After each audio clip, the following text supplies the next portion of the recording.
We're talking to Matthew Phelan. The story is Building the House of Breitbart. And in many respects, at least in terms of how it influences the outcome of this election, the story starts, and of course it starts much earlier than this, but it starts with Peter Schweitzer, who was I don't know, one of the chief, who is Peter Schweitzer? I mean, what role did he have at the Government Accountability Institute, and what is that, of all things? Okay, so at the Government Accountability Institute, he was officially the president. It was a small enough shop that he was really sort of just the main researcher. He was the lead investigator, and it was one in a long line of these nonprofit investigative journalism outfits that have been funded by rich Republican donors, with the goal of filling the gap in the news media that has occurred with the sort of decimation of their profit margins and their ability to fund their own investigative journalism.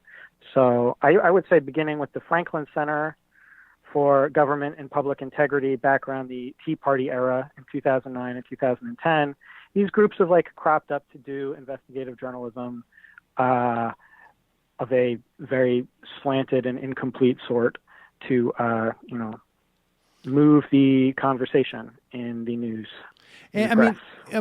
Largely that is what the through line in all of this is that there's I don't want to say a gaming, but certainly an understanding of the media, broadly speaking, of the corporate media and their susceptibility to this, or how to characterize that. But and I want to put a pin in the Mercer family, because they're a pretty important one in this whole story.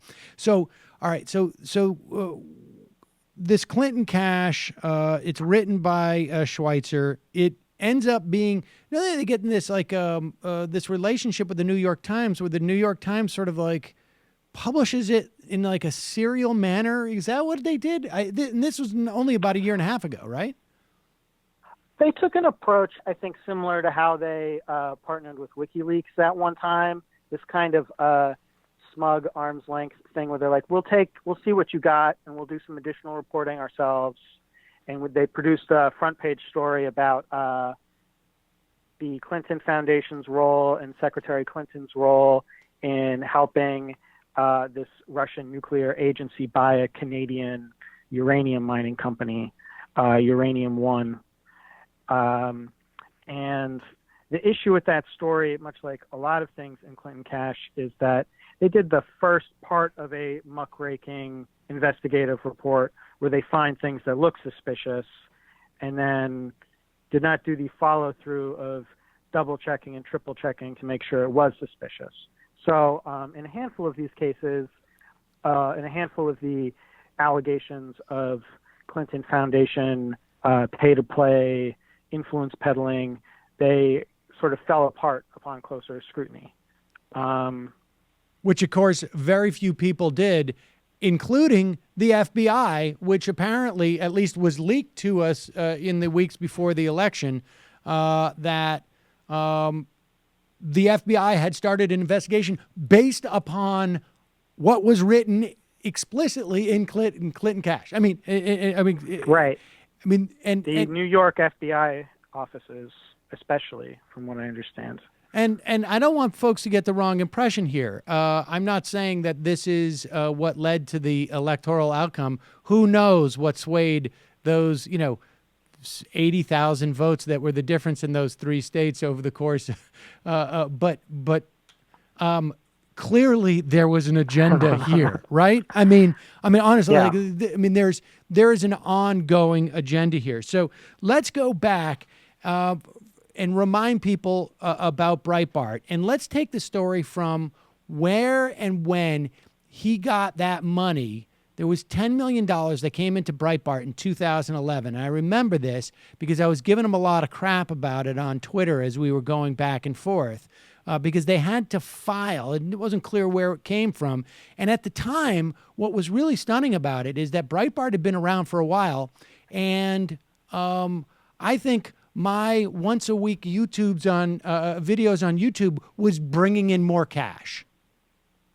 Yeah, what they reported to the SEC when they had to report these, I guess you would call them angel investments, so, whatever kind of capital infusion it technically was. They had to report their earnings for that year, and they reported it as somewhere between $1 and $1 million, which is either like a consequence of a tax dodge or just a consequence of the fact that they weren't really bothering with monetizing the business because they were getting so much free reporting from these outside nonprofits, these like Koch-funded nonprofits like the Franklin Center or the Robert Mercer-funded nonprofits like the Government Accountability Institute, and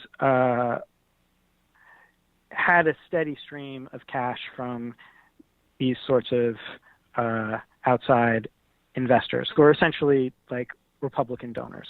Right. I mean, that's basically what was going on. This was not a viable business. I mean, you're 3 years into the Obama administration, you're a right-wing site, and you can't even drive any type of meaningful traffic or raise any funds at that time. It's just not a sustainable business.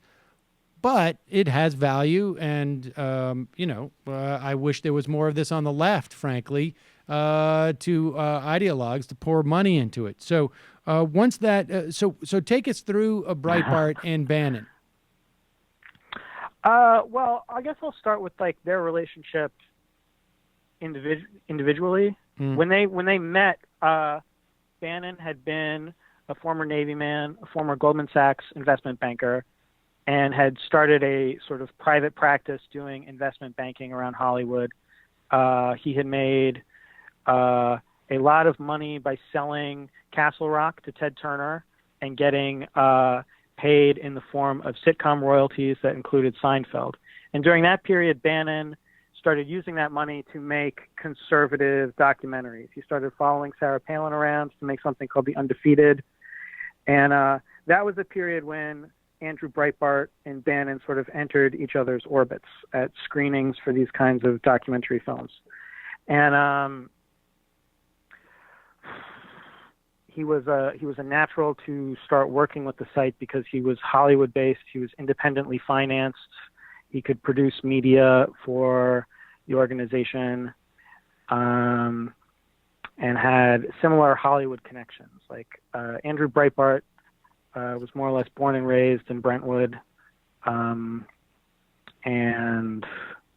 hung out with a lot of the journalists who did not cover the entertainment industry. And they were a small sort of diaspora in Hollywood. So regardless of partisan lines, they were chummy. And it was those connections that kind of helped Andrew Breitbart along in the early phase of Breitbart News. And tell me, I definitely was conscious of this with Breitbart, and I'm curious if Bannon sort of shared this. Breitbart, as far as I could tell, had no ideology other than, the guy didn't know anything about policy and bragged about it, that he didn't care really what the policy was. It was really just a resentment of Hollywood liberals, and then just sort of out of that grew his resentment of the left, broadly speaking. Is that accurate? Yeah. And was Bannon, would you say Bannon was sort of, they shared that notion? I think Bannon might have more of a genuine ideology compared to Breitbart. I think that Bannon is probably more dangerous because he's more intellectually engaged. Breitbart, in some ways, is more like Gavin McGinnis, the former Vice magazine founder, who's kind of gone off into Archie Bunker land. They're cranky and they're unhappy with the direction of the country from sort of a very personal, barely articulated. Just this place doesn't cater to me the way it ought to be. Hey, it's Sam Seder. Why don't you subscribe to this channel? You can do so right over here. Subscribe.